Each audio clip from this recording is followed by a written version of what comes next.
ainda que é norte-americana no primeiro momento, mas depois, no segundo momento, ela se globaliza, né, se desenraiza e se torna, então, uma cultura global.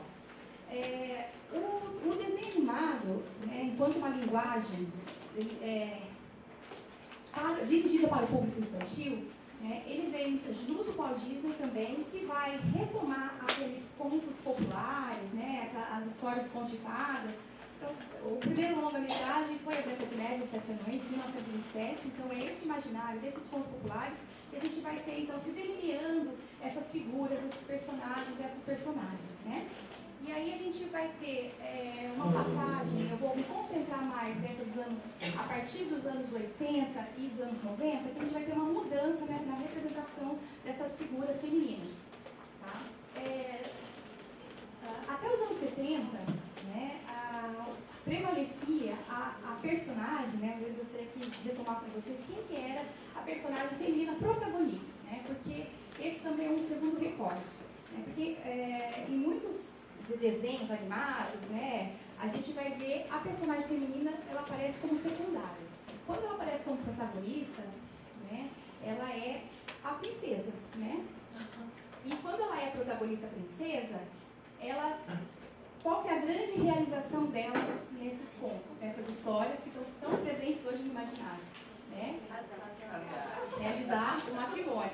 Né? E ainda assim, então, na verdade, né, a Shelley Ortner, né, que vai dizer que essa passagem, então, que vai ser um marco importante na vida, né, das meninas e da personagem, que marca esse ser social completo, a gente entender assim, que o herói é aquele que desempenha alguma ação, alguma grande ação, né?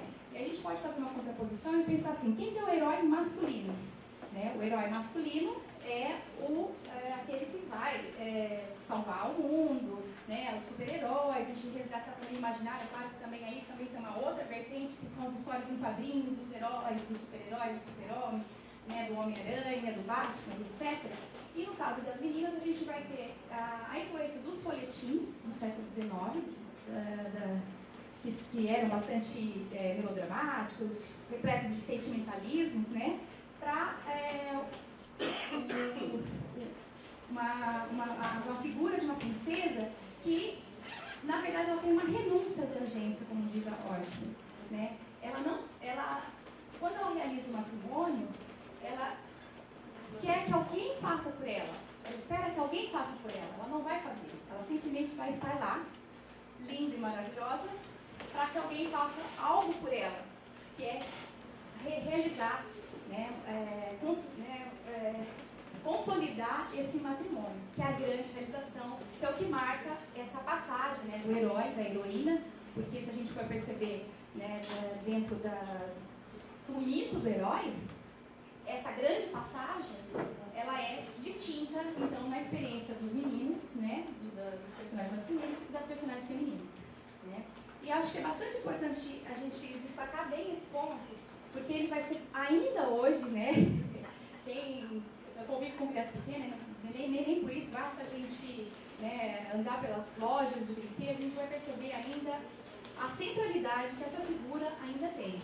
Né? Bom, nos anos 80, a gente vai ter, pela primeira vez, motivada muito também pela indústria do consumo, os primeiros desenhos animados dirigidos para as meninas. A partir dos anos 80, então, a gente vai ter os primeiros desenhos remetidos para as meninas, né, que são os desenhos considerados mais açucarados. Né? E esses desenhos, né, pensem bem, acho que para a gente pensar hoje até que ponto eles ainda estão presentes ou até que ponto eles foram modificados. Né, não sei se alguns de vocês viveram nessa época, mas a gente lembra, né, quais eram os desenhos remetidos às meninas. Ursinhos carinhosos, né? Cavalo de fogo. Cavalo de fogo. Cavalo de fogo foi boa.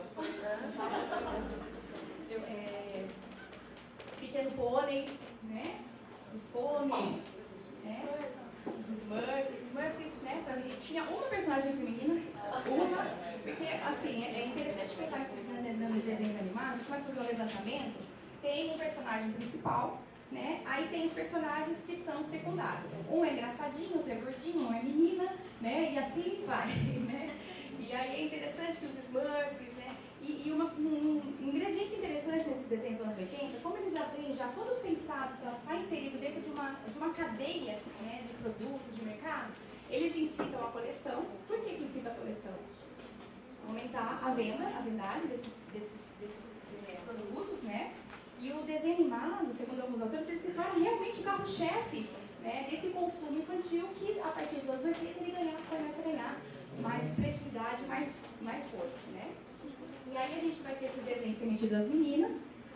Daí a gente pode dizer que tem vários, né, tem desenhos de personagens engraçados, que são femininos para as meninas, mas normalmente os personagens que são engraçados, eles são masculinos, então, né, é o Pica-Pau, é o Pernalonga, né, o Tom e Jerry, né, e tem os personagens, os super-heróis, e os desenhos açucarados das meninas, tá? Aí um pouquinho dos conceitos que eu utilizo para a gente poder pensar essa imagem que está sendo construída da menina, que eu chamo de menina super poderosa, né? Depois eu vou dizer por quê. Né? Então a cultura, no sentido de que são significados que são compartilhados, são reconhecidos, que estão desenraizados, né? A ideia, esse ingrediente da imaginação, dessa confusão, não é uma confusão, é proposital, né? De fantasia e realidade, né? Essa relação bastante presente nesses enredos desses desenhos, e os significados éticos e estéticos, né? Aqui, então, eu falo exatamente no ponto que eu tinha parado, que é para falar dessa representação da super-heroína de desenho animado, que surge somente no final dos anos 90. Essas personagens, eu vou deixar um pouquinho de lado a Mulher Maravilha, tá? Esquece um pouquinho a Mulher Maravilha, depois eu volto a falar dela. Mas o marco que eu considero dentro desses gêneros, né, narrativos, está na imagem das meninas superpoderosas.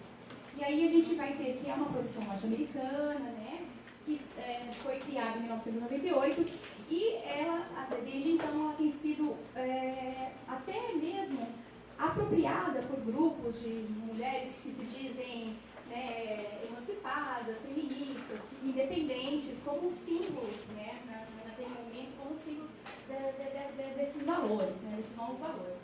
E pela primeira vez aqui com essas personagens, exceção da Mulher Maravilha, depois eu vou falar um pouquinho dela, elas têm como característica desempenhar essa grande ação antes considerada masculina, que está remetida à vida pública, né, que é salvar o mundo, e ao mesmo tempo, né, a gente pensar que o super-herói também, ele mantém a ordem, né? Ele não é um transgressor, né? Então ainda é interessante a gente ressaltar esse ponto, porque a gente pensar quem é esse super-herói, é aquele que vai lutar por manter a ordem pela pátria, pela nação, né, os oprimidos, daí a gente também pode fazer vários desdobramentos, quem são os oprimidos, né?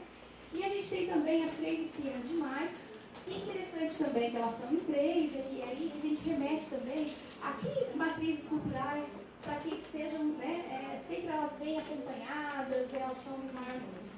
Eu falei um pouquinho da Mulher Maravilha, deixei ela um pouquinho de lado, porque ela vem dos quadrinhos, dentro dessa cultura juvenil mais masculinizada, e ela surgiu, né, nesse contexto para satisfazer o olhar masculino no primeiro momento. Então, eu não considero ainda ela, né, dentro de uma cultura feminina midiática. Tá? Depois ela vai ser ressignificada e retomada. E ela é bastante presente no imaginário. Mas assim, ela é toda voluptuosa, né? ela é forte, mas ela é muito, né, muito atraente. Então ela vem nesses moldes, mas dentro de uma cultura, dentro de um olhar masculinizado. Não sei se dá para compreender. Bom, a trajetória dessas figuras masculinas femininas, então, elas são marcadas por ambiguidades, tá? Essas imagens, elas são múltiplas e fragmentadas, né? Elas são contraditórias, elas comportam tanto elementos ainda ligados àquela imagem da princesa, da feminina, da passividade, que eu falei para vocês, como ela também ela vai adquirir esses novos contornos que vêm acompanhando também essas mudanças nessa figura feminina, que foram também desencadeadas a partir dos anos 70, com os movimentos feministas, com a conquista da mulher no mercado de trabalho, enfim. Né? A importância do gênero narrativo, no caso, que eu estou ressaltando o desenho animado, que é dirigido ao público infantil. E quem é esse público infantil? Enquanto uma construção, né? Quem é essa infância? Quem é essa fechada, que precisa aprender determinados valores, de uma cultura, enfim. Aqui, então, a nossa conhecida Bela Adormecida, né, que ela simplesmente, ela é, né, mas ela, para ela realizar o matrimônio, ela não só simplesmente está, né, ela é, no fundo, merecedora, porque ela é linda. Então, como ela é linda, ela é merecedora daquilo. É o prêmio que ela ganha por ser linda, é realizar o matrimônio. Tá? E aí, ela, então, é o ícone da heroína vítima, né, que é aquela que simplesmente dorme durante todo o enredo. E aí, um dia, o príncipe a salva e ela, como presente, ganha o casamento e vai viver para sempre. E esse é o grande desfecho. Bem depois, não importa, não interessa, porque é até aí que importa a história, né? Aí aqui eu quero falar então um pouquinho dessa mudança, que eu chamo das meninas superpoderosas. Eu gostei dessa imagem aqui, e eu tenho duas crianças pequenas, e quando eu estava preparando o PowerPoint, eu estava com eles do lado, e as crianças são excelentes interlocutoras, né? Eu esqueci de falar também que a minha pesquisa no doutorado eu fiz com as crianças, estudando um pouquinho essas representações, essas culturas midiáticas infantis, e saltou aos olhos mesmo essa figura, da super-heroína naquele momento, né? E aqui é o Darth Vader vestido de cor-de-rosa, né? E aí eu acho interessante a gente pensar por que eu estou falando de cor-de-rosas, né? Que simbologias, né? Que significados são partilhados quando a gente pensa nessa cor? O que ela traz para a gente, né? E aí eu queria trazer, então, cada uma desses ingredientes, a menina, a superpoderosa e o rosa, para a gente pensar nessa imagem que tem se consolidado, né, e tem nessas culturas midiáticas, né, infantis. Tem a imagem da menina, enquanto uma construção social também, tal como o gênero, né, um intercruzamento, então, de gênero e idade, né, de uma determinada geração. Ela está no contexto, então, de uma cultura de consumo, né? Essa menina está sendo representada nessas mídias, né? A gente tem que destacar essa tensão entre o global e o local, quer dizer, todo o contexto também interfere na maneira como esses referenciais eles vão ser apropriados, né, e ressignificados. A criança ela não é passiva diante desses produtos, elas, na verdade, nas suas brincadeiras, elas reelaboram e inventam e criam, né, a partir desses referentes, né?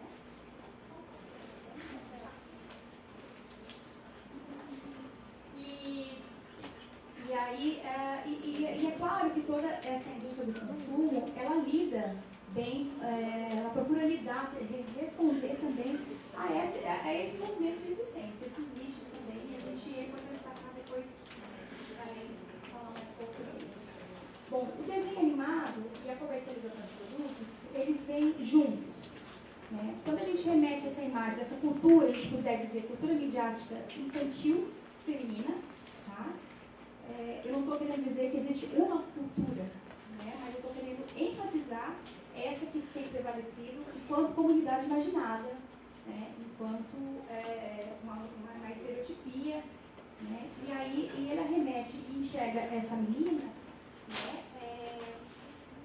Como uma potencial consumidora, né? E aí a gente vai perceber dentro dessa cultura midiática, né, uma dicotomização entre meninos e meninas que tem sido cada vez mais, né, como ontem na fala da professora, da Susana Funk e da Carmen Rosa, né, as duas tocaram nesse assunto, achei bastante interessante, né, de como que parece que isso está cada vez mais, né, sendo reforçado, né, ao invés de, enfim, ser problematizado. Hoje em dia, quem tem criança sabe, vai comprar material de escola, a gente não consegue comprar nada, uma borracha, um lápis que não tenha algum motivo de algum personagem, né? E quais são esses valores? Quando a gente adquire, porque a criança, enquanto ela assiste o desenho, ela não está consumindo só no momento que ela assiste. O desenho animado hoje, na vida dessas crianças, ele está presente, tanto tematizando as suas brincadeiras, mas está corporificado nas suas vestimentas, nos seus calçados, nos seus utensílios, nos seus brinquedos. E, inclusive, as crianças que são hoje muito passado, desse convívio nas ruas, que talvez, né, aqui algumas, né, a gente seja uma das últimas gerações que pode vivenciar isso um pouco mais, e vivenciar essa cultura infantil das ruas, esses aprendizados. Eu me dei conta que meu filho não sabia, esses dias a gente mora na frente de uma pracinha, e aí eu falei, mas por que vocês não vão brincar de soltar pipa, não vão brincar de taco? Ninguém sabia mais brincar essas coisas. Parece que há um fosso aí das culturas infantis. Tem um texto muito, muito interessante, né, acho que a Ana deve conhecer, As Calcinhas do Bom Retiro, né, que é do Florestan Fernandes, que ele vai trabalhar com essa concepção de culturas infantis, dizendo assim que os folguedos portugueses, eles têm sido preservados, né, nessas culturas, dessas brincadeiras de ruas, que as trocinhas são os grupinhos infantis, né, ressignificados, é claro, mas eles têm sido preservados, né, quer dizer, do século XVII, XVIII, se não me engano, eles têm sido preservados enquanto cultura infantil. Quer dizer, a criança hoje, que está nos apartamentos, que tem o seu espaço de socialização ainda, quase que exclusivamente no contexto da escola, ela está sendo poupada disso. E essas culturas de ginástica, elas vêm com uma força muito intensa, porque a criança, quando ela chega na escola, ela vai se socializar, ela quer ser aceita no grupo, entra em jogo esses códigos desses personagens, desses programas, desses jogos de videogames, né, que as crianças, né, principalmente as crianças da classe média, e que as crianças das classes populares não são poupadas, porque esses referentes, eles são acessíveis até por conta da televisão. A gente sabe que a televisão hoje está em 99% dos lares brasileiros, né, e o desenho animado, ele é veiculado na TV, e ele tem sido realmente esse carro-chefe, né, da divulgação. Então, ela passa essa cultura midiática, ela traz junto consigo um diferencial de classe também. Porque quem são aqueles que correspondem melhor a essa cultura? São aqueles que conseguem ter todas as moranguinhos, todas as pôneis, né, todos os personagens do Homem-Aranha, conseguem ter. E é bastante interessante, eu fiz uma pesquisa nas escolas, que isso é muito presente. Né, que as crianças, elas tendem a valorizar, eles são chamados de expertises, né, que são os grandes conhecedores e que também, é claro, a cultura do consumo é a cultura do ter, que tem acesso a esses utensílios, objetos, brinquedos, né? E isso não tem sido muito bem problematizado nas escolas, até porque a escola também se defende, né? Muitas escolas se defendem dizendo assim, não, é importante a gente apresentar outros repertórios para as crianças. Mas, ao mesmo tempo, nos momentos livres, a gente observa as brincadeiras das crianças, essas culturas das mídias, elas vêm muito à tona. Quer dizer, no momento livre, que as crianças são plenas, né, que elas são mais inteiras, é onde isso vem à tona. Né? Enquanto elas sendo conduzidas pelo adulto, talvez elas estejam brincando de cantigas de roda, de outras coisas. Mas no momento que elas estão livres, isso é muito evidente, né? Isso está muito presente e talvez isso não seja suficientemente problematizado, né? Bom, aqui os desenhos de caráter a gente retomou, né? Pode passar, que vem a partir dos anos 80. E aí a gente tem uma outra dimensão também dessa imagem da menina que vai se construindo, que é essa adultização das meninas. Como eu estou destacando aqui os anos 80 e os anos 90, a gente fala em anos 80 no contexto brasileiro, a gente não pode perder de vista essa figura aqui, tão conhecida, né, que se dirigia, né, aos seus baixinhos. Enfim, acho que existem já muitos estudos e muitas críticas em cima desse formato, né, desse programa televisivo que foi tão influente, né, nesse momento. E aí a gente vai ter também, nos anos 90, né, essa imagem aqui da Carla Pérez, do Tchan, né, as meninas usando essas mesmas, se inspirando nesses padrões, nesses modelos, né, que são os ideais de beleza. Porque a beleza, ela tem, do ponto de vista da realização feminina, como a gente já falou aqui, ela tem uma importância, né, ela tem uma centralidade na realização dessas meninas ainda hoje, né? E ali eu trouxe uma propaganda, né, que tem uma menina usando saltos altos e bastante erotizada, né, para a gente pensar se choca ou se como isso já foi bastante naturalizado, né, porque esses referenciais das meninas, a gente perceber o que as meninas têm, né, enquanto utensílios. Elas têm bolsinhas, sapatos, batom, esmalte, né, tudo remetido para as crianças, mas tudo que vai ser, né, acho que até no de encontro que a Maria falou, que remete a esse mundo da mulher e da adulta. Né? Em alguns momentos, essa fronteira entre a menina e a mulher, ela parece bastante difusa. Né? Tá, e aqui eu gostaria de falar então um pouquinho da Superpoderosa. Aqui a gente tem uma criança, uma menina vestida de Kill Bill, né? Achei interessante a gente pensar o que remete, quem que é essa superpoderosa? Essa superpoderosa é aquela que se apropriou daqueles da ação masculina, né? Da realização daquele grande feito, porque o que torna um herói é a realização de um grande feito, mas aqui voltado não só para a vida privada, né? A realização do matrimônio, mas para a vida pública, né? E aí a gente tem um peso, né?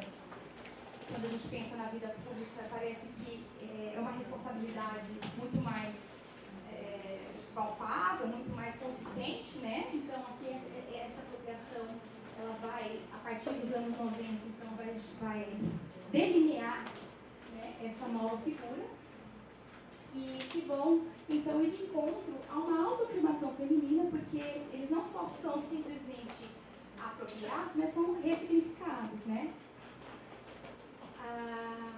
A menina mulher, a menina que é também poderosa, que é dona de si, que pode fazer suas escolhas, né? E o discurso publicitário, que ainda vai falar dessa superpoderosa, ainda mantém esse ideal da jovem e bela.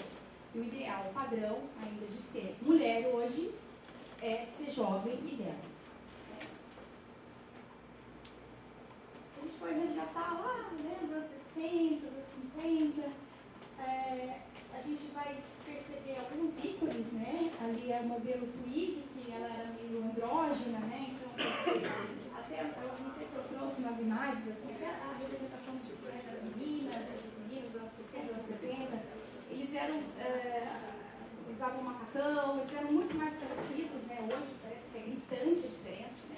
Como a gente não fala de outro cada vez mais cedo, né? A gente parece que tem essa necessidade de reforçar e diferenciar, né, esses grupos, né, meninos e meninas. Ali a gente vai ter a imagem da Brigitte Bardot, sedutora, mas poderosa, né, também. E é interessante a gente pensar que essa imagem da superpoderosa, ela traz esse ingrediente que é a sedução. Né? Então, para a menina, ser sedutora é também um ingrediente que lhe garante poder, né? E aí a gente vai remeter, por quê? Né? Olha só a imagem da imagem da princesa, né?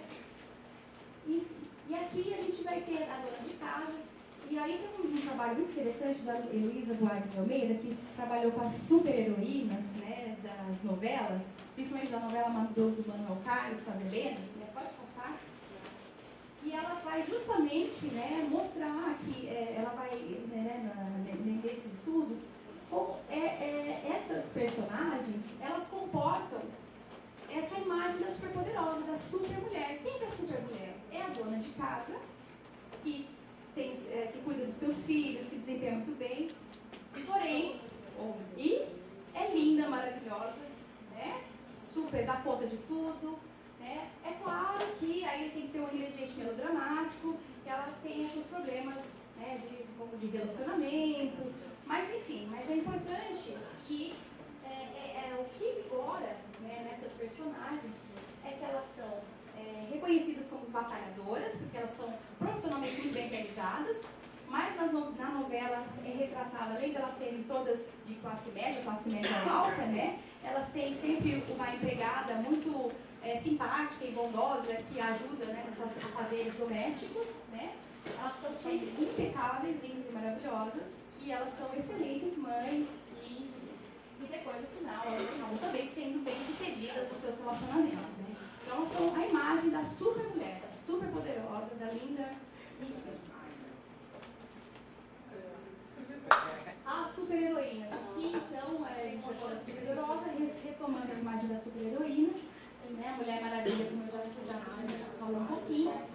E as panteras aí, que vão alimentar o imaginário para que no final dos anos 90, né, enquanto matriz cultural, para que no final dos anos 90 surjam, né, essas personagens das superpoderosas, que são 6 menininhas, mas que carregam também essa dubiedade, porque elas todos os dias, não sei se alguém já assistiu o desenho, elas têm que salvar o mundo todos os dias, realizar um grande feito para salvar o mundo, a cidade está a 11 mil, né, e ao mesmo tempo elas têm 5 anos de idade, olha a imagem da menina, né, que tem medo do escuro, que não dorme sozinhas, né, e aí acho que o caráter cômico, o humor, ele é revelador nesse sentido, porque ele está mostrando, né, que a superpoderosa, ela é também frágil, ela é também sensível, né, e detalhe, todos esses episódios, que são as 3 espiãs demais, que também são um grupo de 3, são adolescentes, elas também se ajudam, né, elas moram em Beverly Hills.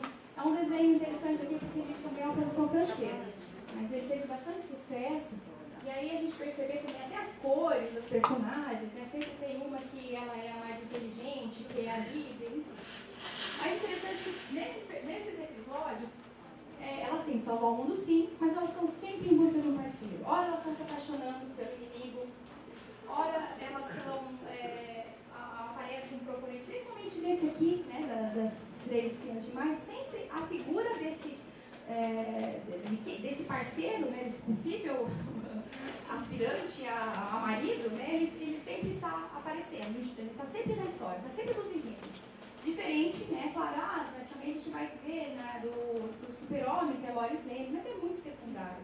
Aqui é quase que uma regra, assim, está bastante presente e tem sido um elemento, né, que tem tido uma boa receptividade pelo público infantil nesse reconhecimento, nessa busca pelo parceiro, né? Aqui, então, cor-de-rosa.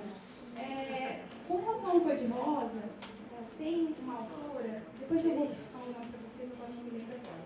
Ela faz também uma análise semiótica dessa cor, e ela vai dizer que o cor-de-rosa, né, ele tem 2 tonalidades, que indicam, né, sinalizam 2 maneiras de compreensão. Tem o pink e o rosa. O pink, que é uma cor que ele é um rosa mais forte, ele simboliza mesmo a força feminina, né? E o rosa, ele simboliza esse outro caráter, né? Que é essa outra atribuição feminina, que é a fragilidade, a docilidade, a subserviência, né? Mas a beleza, a doçura, né? Então, quer dizer, tanto o rosa a gente pode remeter à força, no caso o pink, né? Como a gente vai ver aqui, a força da sedução, e o rosa que tem, ele remete mais a essa imagem da menina, né? da mulher doce, da meiguice, né? E aqui a gente vê também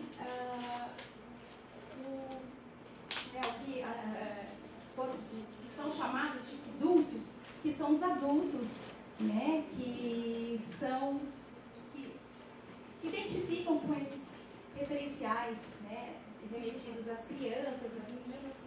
Então, essa fronteira adultos e crianças, elas acabam se tornando cada vez mais difusas, porque tanto as meninas novas, elas querem corresponder a essa imagem da jovem dela, como as mulheres mais velhas também querem corresponder a essa imagem da jovem dela, né? E aí o rosa acaba sendo uma cor, um fetiche para esses grupos, né? Aqui então a gente vai ter o rosa bebê, aí o quartinho da menina, né? Briguinha, bonequinha, né? Com todos os seus pertences ali, né? E aqui o pink, que representa essa força, que é a força associada à sedução, né? Mas ela não deixa de ser uma força, porque ele dá liberdade de escolha para a mulher, né? E aqui a gente tem umas personagens também mais recentes, que são as Monster High, que elas são monstrinhas, né? Mas são lindas e carregam, né? E trazem esse pink, o rosa, enquanto símbolo da força, né? Feminina, né? Não mais se metendo a passividade extrema da princesa, né? Que seria o rosa clarinho, mas um rosa pink que vai trazer até as poses delas, as coisas da mulher independente, né? Da mulher dona de si, e bastante segura, né? O que eu trouxe aqui para vocês e para a gente repensar, né? Como a gente tem contribuído, a gente tem dialogado, né? Para que essas representações hoje elas ganhem tanta força, né? E tem um fotógrafo, ele trouxe percorreu o mundo, trazendo algumas imagens, não sei se alguém de vocês já chegou aqui nas redes sociais, com crianças com seus pertences, né? É interessante, porque tem uma fotógrafa coreana que um pouquinho antes ela fez uma imagem, e aí até aquela imagem do quarto da menina, todo cor-de-rosa, com todos os seus brinquedos, que ela fotografou crianças norte-americanas com seus pertences. E aí os quartos das meninas eram todos cor-de-rosa, né, muito gritante, em todas essas tonalidades, né, e o quarto dos meninos, e aqui a gente vai ter então, aqui eu estava falando da coreana, é esse projeto aqui.